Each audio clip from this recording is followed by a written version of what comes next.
أعوذ بالله من الشيطان الرجيم.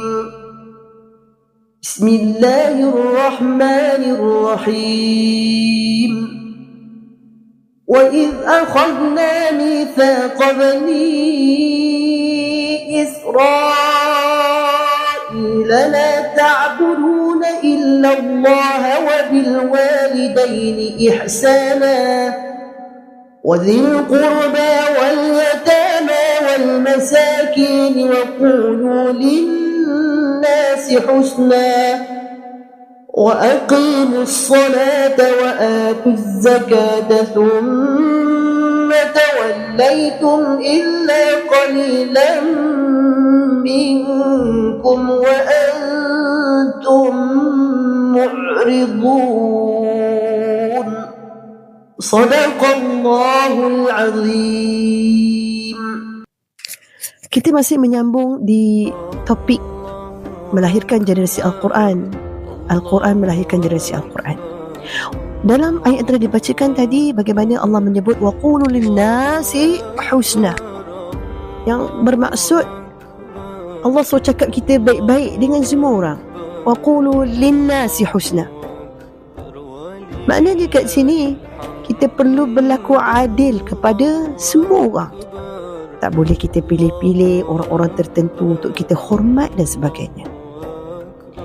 Dan pada hari ini kita kena nilai puasa kita. Adakah puasa kita ini benar-benar berkualiti dan berjaya?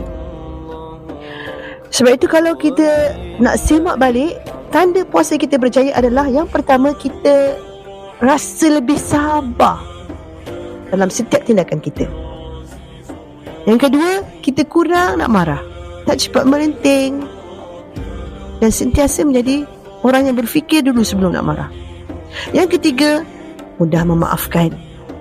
Sudah tentu sebelum tidur, bagaimana kita renung-renung balik, kita maafkan semua orang, InsyaAllah hati kita akan tenang. Yang keempat, kita dah kurang mengumpat. Kita dah tak suka nak bercakap hal orang. Yelah, kadang-kadang hal sendiri pun tak habis kan. Dan tak perlu pun kita nak berkata-kata hal yang tidak ada kena-mengena dengan kita.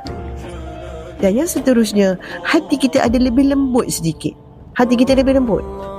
Kita boleh terima apa saja topik yang dibincangkan, dan kita boleh terima apa saja kritikan orang kepada kita. Dan bagaimana sabda Nabi SAW, sesungguhnya orang yang paling baik di antara kamu adalah orang yang paling baik akhlaknya. Sebab itu puasa adalah madrasah akhlak. Kalau selepas Ramadan kita masih sama, ini bererti kita perlu muhasabah diri kita, dan mudah-mudahan kita terus istiqamah, bukan saja di bulan Ramadan, tetapi menjadikan Ramadan sebagai madrasah sehingga ke akhir hayat kita, insyaAllah.